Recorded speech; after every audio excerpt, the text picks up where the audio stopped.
నమస్కారం. నా పేరు వెల్లంకి శ్రీనివాసరావు. అనువంశిక ఆయుర్వేద వైద్యుడిని. ఎర్రగడ్డ మెట్రో స్టేషన్ దగ్గర క్లినిక్ రన్ చేస్తున్నాను. గత 25 సంవత్సరాలుగా ఎంతోమందికి మంచి ట్రీట్మెంట్స్ చేశాము. ఇప్పుడు మీకు చెప్పబోయే విషయాలు సమాజంలో బాగా పెద్ద సమస్యలుగా ఉన్నవి. ఎక్కువ కేసులు ప్రపంచం మొత్తం కూడా ఉన్నాయన్నమాట ఈ కేసులు.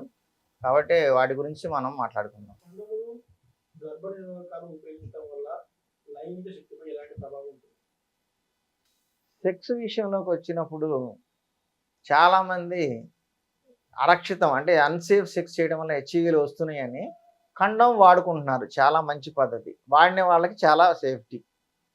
కానీ కొంతమందికి ఫీలింగ్ ఎలా ఉంటుందంటే కండోమ్ పెట్టుకుంటే ఫీలింగ్ పర్ఫెక్ట్గా రావట్లేదు, ఆ అనుభూతి తెలియట్లేదు అని చెప్పేసి కండోమ్ లేకుండా రిస్క్ చేసి హెచ్ఐవి తెచ్చుకుంటున్నారు.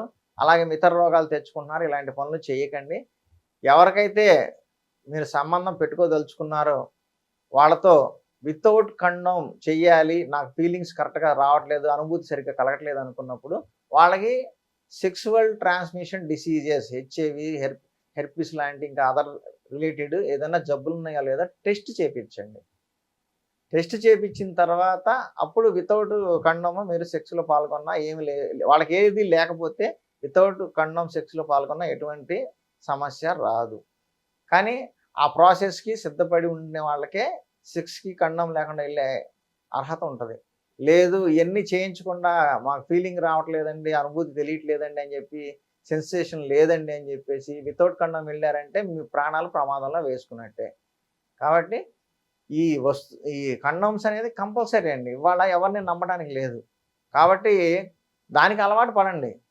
చేసేది ఏం లేదు. పూర్వకాలం రాజుల కాలంలో కూడా కండోమ్స్ ఉండేవి. వాళ్ళు కూడా ఆ రోజుల్లో ఈ రోగాలు అప్పుడు కూడా ఉన్నాయి. పంది పేగులతో కండోమ్ తయారు చేసుకొని దాన్ని వాడుకునేవాళ్ళు. కాబట్టి అప్పుడు రోజుల్లో ఉండే కండోమ్స్ ఆ టైప్లో అట్లా ఉన్నాయి. అలాగే వెండితో, బంగారంతో కండోమ్ లాగా ఒక తొడుగు తయారు చేయించుకొని ఆ తొడుగు పెట్టుకొని సెక్స్ చేసేవాళ్ళు. అందువల్ల ఈ జబ్బులు అనేవి అక్కడ ఉన్నాయి, ఆ రోజుల్లో ఉన్నాయి, ఇప్పుడు ఉన్నాయి. కాబట్టి ఈ కండోమ్ అనే ఫెసిలిటీ ఈ తరంలో ఉంది కాబట్టి కండోమ్ జాగ్రత్తగా వాడుకొని మీకు సమస్యలు రాకుండా కాపాడుకోండి. లైంగికంగా వ్యాప్తి చెందే వ్యాధులు ఎస్టీడీఎస్ లక్షణాలు ఏమిటి? వాటిని ఎలా నివారించుకోవాలి?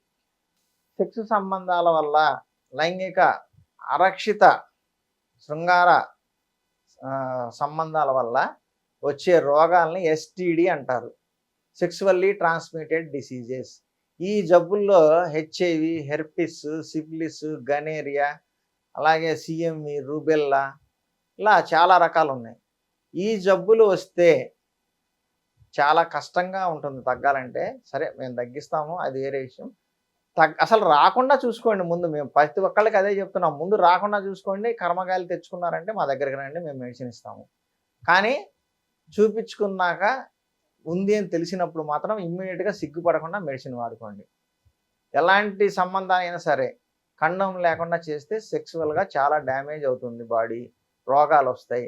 ఇలాంటి జబ్బులు రాకుండా ఉండడానికి సేఫ్టీ కండోమ్ యూజ్ చేయటము, అది పగిలిపోకుండా చూసుకోవటం, జారిపోయిందో లేదో కూడా మధ్యలో చెక్ చేసుకుంటూ ఉండాలి.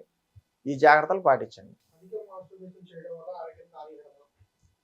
హస్తప్రయోగం, మస్టర్బేషన్, ఈ హెచ్పి కొట్టుకోవడం అని కామన్ లాంగ్వేజ్లో అంటుంటారు జనం. ఈ సమస్య 100కి 95 మందికి ఉంది మగవాళ్ళకి.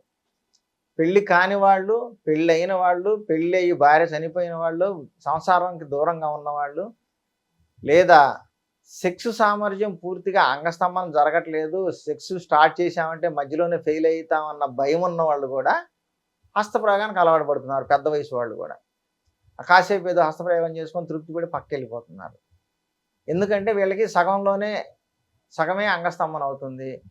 మళ్ళీ ఎరక్షన్ సరిగా లేదు కాబట్టి సెక్స్లో ఫెయిల్ అవుతాము, సగంలో మళ్ళీ ఫెయిల్ అయిపోతాము, అవతల వాళ్ళు కోపంగా ఉంటారు, లేకపోతే చీదరించుకుంటారనే భయంతో అసలు చేయకుండా హస్తప్రయోగం కొంచెం చేసుకొని ఏదో పని అయిందని అనిపించుకొని తృప్తిపడిపోతున్న వాళ్ళు చాలామంది ఉన్నారు.